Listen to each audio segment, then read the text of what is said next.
जय हिंद दोस्तों, नमस्कार। बात कर लेते हैं आज के दिन भर की सारी बड़ी खबरों की, जहां सबसे पहले आपको बताएंगे पहलगाम हमले की बरसी पर आज पाकिस्तान ने उगला जहर। उधर इस हमले पर यूरोप के 27 देश और EU आए भारत के साथ और एक साथ दिया बड़ा मैसेज। बड़ी बात कह दी दोस्तों आतंकवादियों को लेकर और कह दिया भूलेंगे नहीं कभी। जी हाँ दोस्तों, बताएंगे तगड़ा जवाब दिया गया है पाकिस्तान को और पाकिस्तान ने क्या जहर उगला वो भी आपको बताएंगे। वही पूर्वांचल एक्सप्रेसवे पर रास्ते को रोककर वायुसेना का महापराक्रम देखने को मिला। सुखोई और मिराज की राफेल जगुआर से कांपा आसमान, पाकिस्तान तक को हिला डाला दोस्तों। साथ ही उधर संकट में है बालेंद्र सरकार। गृह मंत्री सुदन गुरुंग ने दे दिया इस्तीफा, श्रम मंत्री पहले ही छोड़ चुके हैं पद। बताएंगे क्या हिटलर बनने का प्रयास कर रहे बालेंद्र शाह या फिर ट्रंप बनने की गलती तो नहीं कर रहे। भारत से आ रहे चिप्स के पैकेट तक छीने जा रहे हैं दोस्तों। बड़ी जानकारी सामने आई है। लगातार प्रोटेस्ट करने वाले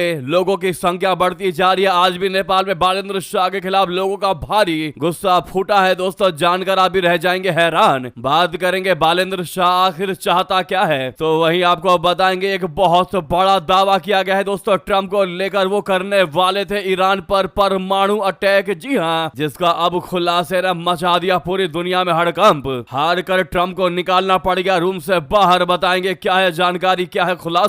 तो वहीं दोस्तों पाकिस्तान से तो नहीं हुआ क्या, अब भारत अमेरिका ईरान के बीच शांति वार्ता करवाएगा। बताएंगे जब ये सवाल पूछा गया राजनाथ सिंह जी से तो क्या जवाब दिया उन्होंने। वहीं एक से एक बेहतरीन जानकारी आपको बताने वाले हैं। बस आप वीडियो के अंत तक बने रहिएगा। और खबरों में आगे बढ़ने से पहले अगर आप भी पहलगाम आतंकी हमले की बरसी पर उन लोगों को श्रद्धांजलि दे रहे हैं जिन्होंने अपनी महत्वपूर्ण जानें गंवाई हैं, साथ ही मानते हैं कि इन आतंकियों को मुंहतोड़ जवाब आगे भी ऐसे अपना भारत ऑपरेशन सिंदूर के तहत देगा और अपना भारत महान है, तो वीडियो को लाइक करके चैनल को सब्सक्राइब करके बेल आइकन दबा के कमेंट में जय हिंद अवश्य कह दीजिएगा। दोस्तों अब बात करते हैं पहली सबसे बड़ी खबर की, जहां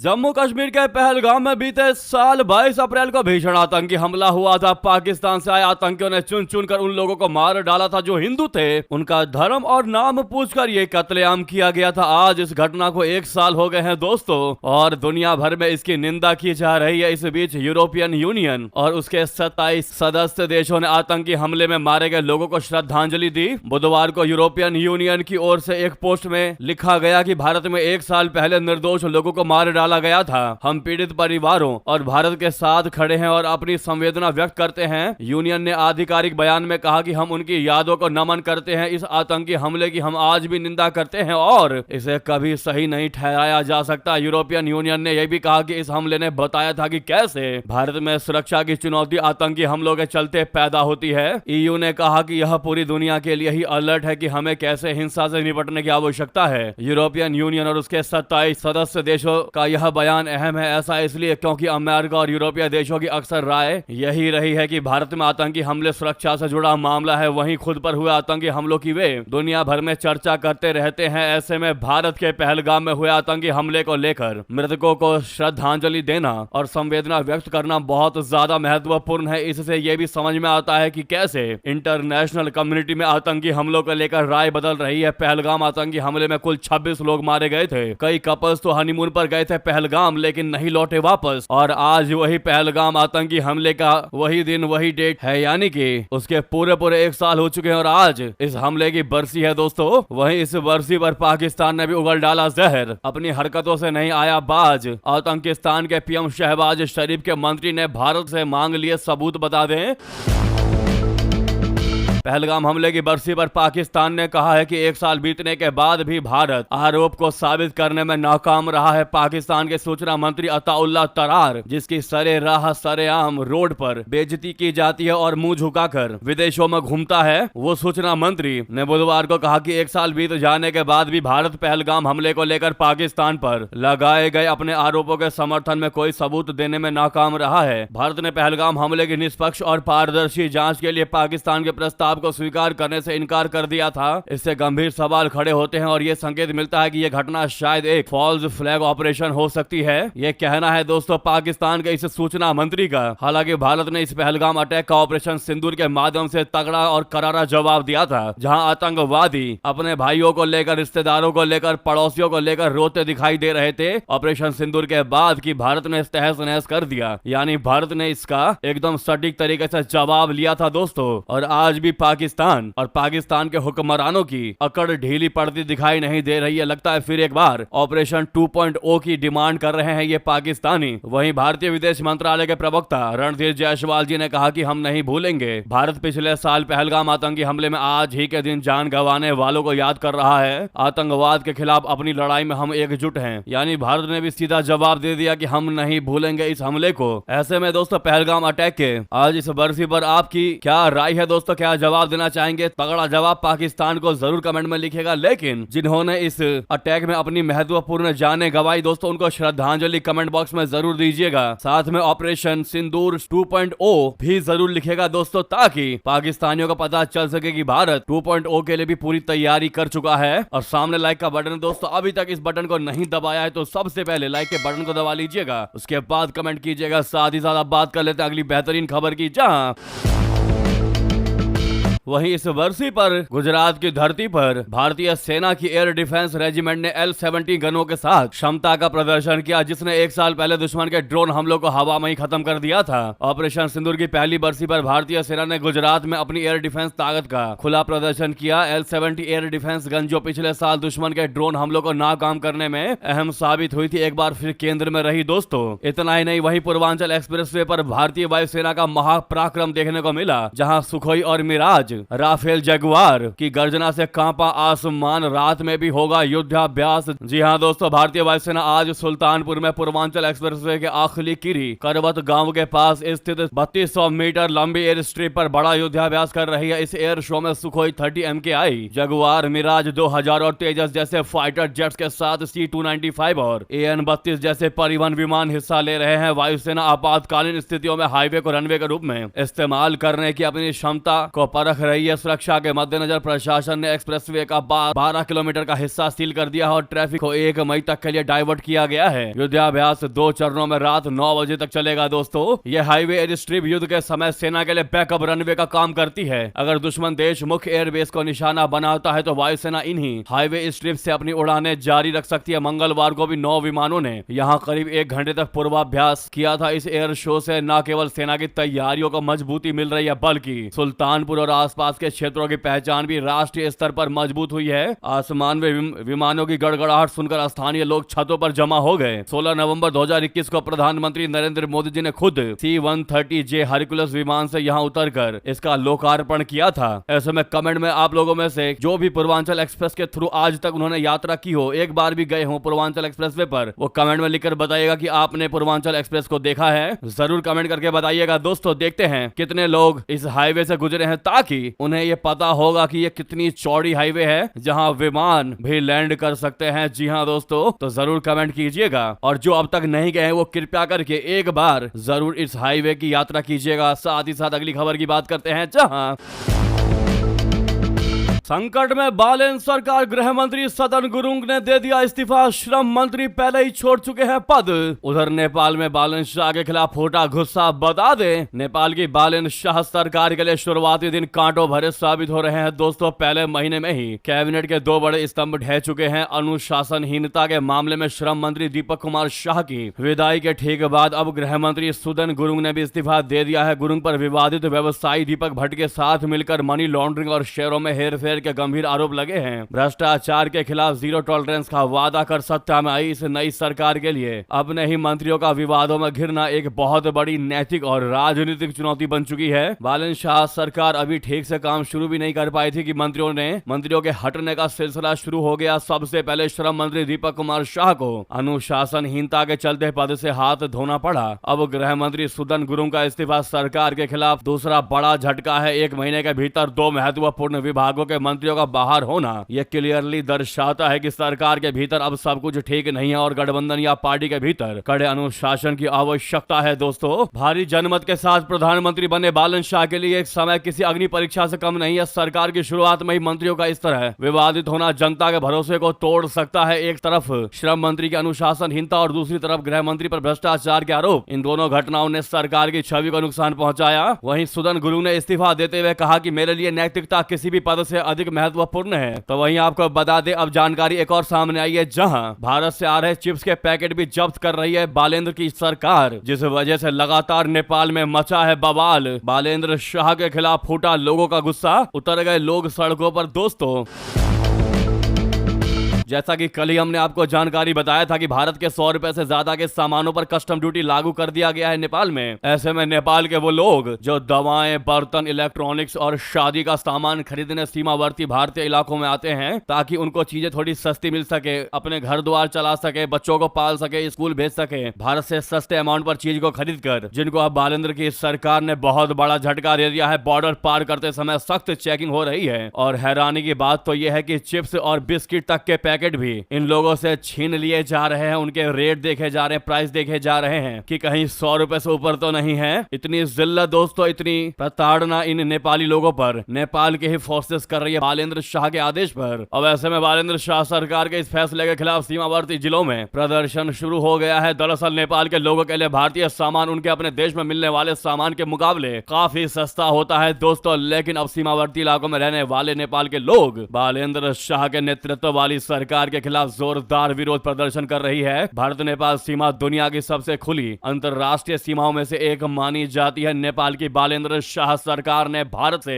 आयात किए जाने वाले 100 नेपाली रुपए यानी 63 भारतीय रुपए के हिसाब से ज्यादा कीमत के सामान पर अनिवार्य कस्टम ड्यूटी लगा दी है। बताया जा रहा है कि सामान के प्रकार के आधार पर यह कस्टम ड्यूटी 5% से लेकर, आप इमेजिन करिए दोस्तों, कहां तक हो सकती है। जी हां, आपने सोचा भी नहीं होगा दोस्तों, 80% तक हो सकती है। जी हां, 80% तक कस्टम ड्यूटी, जो कि कहीं नहीं लगाया जाता। 5% से लेकर 30% भी समझ में आता है, 35%, 40% भी समझ में आता है, लेकिन 80% दोस्तों बहुत बड़ी बात होती है। और नेपाल और भारत की सीमा पर हर दिन हजारों लोग आवाजाही करते हैं। ऐसे में सामानों की तलाशी में लोगों को घंटों घंटों तक लाइन में लगा रहना पड़ता है, जिससे लोगों का गुस्सा भड़का हुआ है। लोगों को लग रहा है कि हमको प्रताड़ना मिल रही है, उल्टा हमने ईमानदार सरकार को बैठाने का प्रयास किया, आज वही हमारा शोषण कर रहा है। सरकार जनता के लिए बनाई जाती है और जनता को ही परेशान किया जा रहा है दोस्तों। अब आपको बता दें, वीरगंज और काठमांडू जैसे इलाकों में लोग भारी मात्रा में सड़कों पर उतर चुके हैं और लगातार वहां सड़कों पर बैठकर प्रोटेस्ट कर रहे हैं, जिससे कि बालेंद्र शाह सरकार अपना यह आदेश वापस ले ले या इसमें ढिलाई कर दे। अब जब सरकार में आने के बाद बालेंद्र शाह ऐसे फैसले ले रहा है जिससे लोग परेशान हो रहे हैं, भारत नेपाल के रिश्तों में कमजोरी दिखाई देने लगी है। इस बीच सबसे बड़ा सवाल अब ये उठ रहा है कि क्या बालेंद्र शाह अपने आप को ट्रंप बनने की गलती तो नहीं कर रहे, ट्रंप समझने की गलती तो नहीं कर रहे। टैरिफ को लेकर ट्रंप प्रशासन की भी यही सोच थी, लेकिन सवाल यह है कि क्या नेपाल की अर्थव्यवस्था इतनी तैयार है कि वह इस बदलाव को संभाल सके। डोनाल्ड ट्रंप ने भी अमेरिकी राष्ट्रपति पद की शपथ लेने के जस्ट बाद अमेरिकाज फर्स्ट की पॉलिसी पर आगे बढ़ते हुए देश में इंपोर्ट होने वाले सामानों पर भारी टैरिफ लगा दिया था, लेकिन अमेरिकी अर्थव्यवस्था पर इसके साइड इफेक्ट्स देखने को मिले थे। अमेरिका में बेतहाशा महंगाई बढ़ी, कुछ ऐसा ही नेपाल में भी दिखने लगा है। खासकर कस्टम ड्यूटी बढ़ने से भारतीय सामान की कीमतों पर असर पड़ेगा। जी हाँ दोस्तों, ऐसे में अगर आपको भी लगता है कि आप ट्रंप बनने की गलती कर रहे हो या आप ट्रंप बन सकते हैं, तो आपको बता दें, अमेरिका और नेपाल में जमीन आसमान का अंतर है। और दूसरी बात, सुपर पावर देश का राष्ट्रपति होने के बावजूद भी पूरी दुनिया अब अमेरिका की वैल्यू नहीं कर रही, तो तुम किस खेत की मूली हो। ऐसे में नेपाल के इस पीएम को समझ में आ जाना चाहिए कि दादागिरी से फैसले नहीं लिए जाते। किसी भी फैसले को लेने से पहले उसके कॉन्सिक्वेंसेस को विचार में लाना बहुत जरूरी होता है, जो कि हमें नहीं लगता कि नेपाल की इस बालेंद्र शाह सरकार ने ऐसा किया होगा। बस फैसले खड़े कर दिए, उसके क्या परिणाम होंगे उस पर विचार नहीं किया। और लगातार ये इस्तीफे भी बता रही है कि नेपाल में बालेंद्र शाह की सरकार भी नहीं चलने वाली। आपको क्या लगता है दोस्तों, बालेंद्र शाह के पद पर बैठने के बाद से क्या होने वाला है? क्या बालेंद्र शाह भी आने वाले समय में इस्तीफा देंगे? जो भी आपको लगता है इस मुद्दे पर भारी मात्रा में कमेंट कीजिएगा। लेकिन रिक्वेस्ट है, बार बार रिक्वेस्ट कर रहे हैं दोस्तों, सामने लाइक का बटन है, अभी तक भी नहीं दबाया है तो कृपया करके उस बटन को दबा दीजिएगा। अब बात कर लेते हैं सबसे बड़ी चौंका देने वाली खबर की, जहां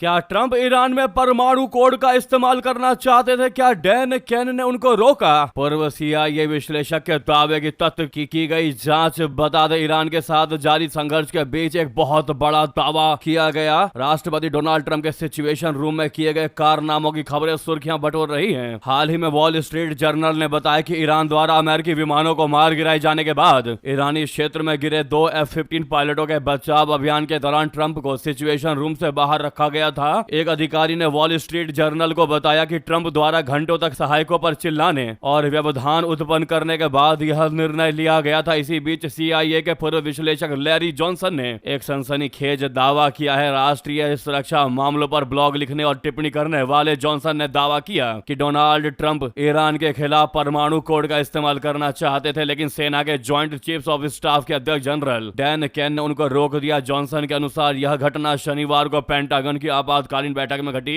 जजिंग फ्रीडम पोस्टकार्ड पर बोलते हुए जॉनसन ने कहा कि वे मानते हैं कि ईरान युद्ध के संबंध में कुछ समस्याएं हैं और उनसे निपटना होगा। एक रिपोर्ट के मुताबिक शनिवार रात को एक आपातकालीन बैठक हुई थी और एक खबर में दावा किया गया कि व्हाइट हाउस में ट्रंप परमाणु कोड का इस्तेमाल करना चाहते थे। जॉनसन ने दावा किया कि जनरल डैन केन ने कथित तौर पर इसका विरोध किया और सेना प्रमुख के रूप में अपने अधिकार का हवाला दिया। इसे एक तीखी बहस के रूप में वर्णित किया गया था। तस्वीरों में केन को बैठक से सिर झुकाए निकलते हुए दिखाया गया है। हालांकि इस बात की अब तक कोई पुष्टि रिपोर्ट नहीं आई है दोस्तों, इसीलिए ऐसा प्रतीत होता है कि पूर्व CIA विश्लेषक लैरी जॉनसन के दावों की पुष्टि करने वाली कोई विश्वसनीय रिपोर्ट नहीं है, क्योंकि पेंटागन में किसी अन्य बैठक या ब्रीफिंग की कोई रिपोर्ट नहीं मिली है, इसीलिए ऐसा भी कहा जा रहा है। लेकिन अगर वाकई में ऐसा है तो आप यूं समझ लीजिए कि ट्रंप से बड़ा सन की कोई नहीं। अगर वाकई में वो परमाणु कोड का इस्तेमाल करना चाहते थे तो इससे बड़ी बात नहीं हो सकती किसी भी देश को दहलाने के लिए। दोस्तों उधर बता दें,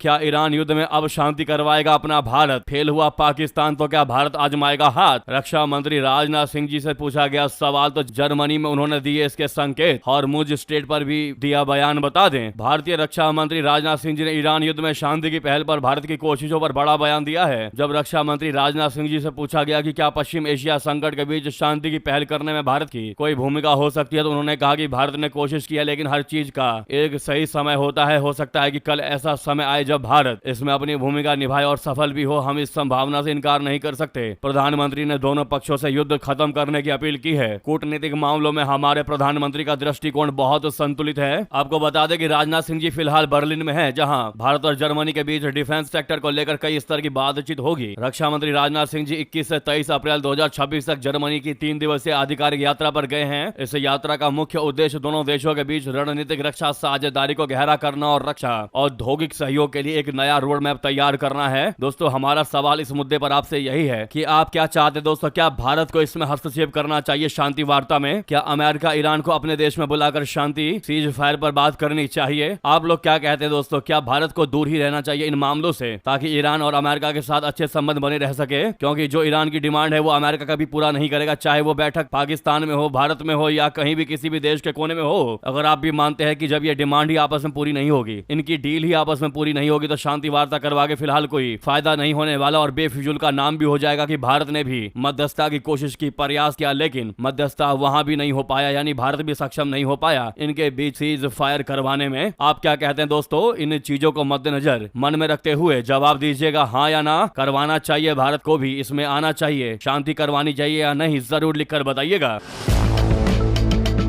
तो वहीं आपको बता दें, चुनावी रण में सीएम योगी आदित्यनाथ जी ने ममता सरकार पर किया तीखा हमला। कहा, बंगाल की धरती पर सिर्फ बांग्ला चलेगी, उर्दू भाषा नहीं। जी हां, पश्चिम बंगाल में कल यानी कि 23 अप्रैल को पहले फेज में 152 विधानसभा सीटों पर वोट डाले जाएंगे। उससे एक दिन पहले उत्तर प्रदेश के मुख्यमंत्री योगी आदित्यनाथ जी चुनाव प्रचार करते हुए बंगाल के नादिया में तृणमूल कांग्रेस यानी TMC पर तीखा हमला बोला। उन्होंने कहा कि TMC के एक महापौर का दावा है कि वे बंगाल की आधी आबादी को उर्दू बोलने पर मजबूर कर देंगे। मैं उनको ये बताने आया हूं कि बंगाल की धरती पर केवल बांग्ला ही बोली जाएगी और बंगाली संस्कृति के माध्यम से भारत को नई ऊंचाइयों पर पहुंचाया जाएगा। सीएम योगी जी ने आगे कहा कि उनकी एक सांसद कहती है कि उनके हृदय में काबा और आंखों में मदीना बसा है, लेकिन मैं उन्हें बताना चाहता हूं कि नादिया इसे स्वीकार नहीं करेगा। नादिया का नारा है कि हम महाकाली को अपने हृदय में बसाए और आंखों में चैतन्य महाप्रभु का वास हो, जो वैष्णव परंपरा को हर घर तक पहुंचाते हैं। बंगाल की धरती भारत की गौरवशाली धरती है। पूरा भारत इस क्षेत्र के वीरों की वीरता और शौर्य की गाथाएं गाता है। इसीलिए बंगाल की धरती पर सिर्फ बांग्ला चलेगी, उर्दू नहीं। अगर आप भी योगी जी के बात से सहमत है तो योगी जी सेड वेल, योगी जी ने सही कहा, ये बात कमेंट में अवश्य लिखिएगा। हम सहमत है योगी जी से, जरूर लिखिएगा। और जो नहीं है सहमत वो भी बताइएगा क्यों नहीं है सहमत। दोस्तों आपको बता दे, कल ही पहले फेज की वोटिंग है, लेकिन जब बात बंगाल की आई है तो आपको बता दे लगातार बीजेपी बंगाल में अपना आधिपत्य नहीं जमा पा रही है दोस्तों, अपना परचम नहीं लहरा पा रही है। लेकिन आपको बता दें, जब चुनाव 5 सालों पर आता है तो इस बार कुछ उम्मीदें जगी हैं भारतीय जनता पार्टी के लिए। और इस बार बीजेपी पूरा जोर लगा रही है कि बंगाल में कुछ ना कुछ मैजिक मिरेकल हो जाए। और बंगाल की जनता का रुझान भी दोस्तों भारतीय जनता पार्टी की तरफ टीएमसी से ज्यादा दिखाई दे रहा है। जैसा कि हमने काफी सारी सर्वे की रिपोर्ट देखी है दोस्तों, उनसे क्लियर समझ में आता है। जब आप उन सब का कंक्लूजन निकालेंगे तो आपको क्लियरली समझ में आ जाएगा कि इस बार बंगाल की जनता का रुझान भारतीय जनता पार्टी या यूं कहें कि बदलाव की तरफ दिखाई दे रहा है। जी हाँ, और इस बार आप देखिएगा कि बम्पर सीट टीएमसी के अलावा बाकी अन्य पार्टियों को, खास करके भारतीय जनता पार्टी को मिलने वाला है। साथ में अगर आप भी मानते हैं कि बंगाल में बदलाव होना बहुत जरूरी है और बदलाव होकर रहेगा, तो कमेंट में बदलाव जरूरी है के साथ साथ इस वीडियो को लाइक करके, चैनल को सब्सक्राइब करके, बेल आइकन दबा के कमेंट में जय हिंद अवश्य कह दीजिएगा। मिलता अगली बड़ी खबर में। और इस वीडियो को जहां पर भी आपका ग्रुप हो, व्हाट्सएप, फेसबुक, एक्स पर शेयर करना मत भूलिएगा। यहां तक बने रहने के लिए आप सभी का बहुत बहुत धन्यवाद, बहुत बहुत आभार। जय हिंद, जय भारत।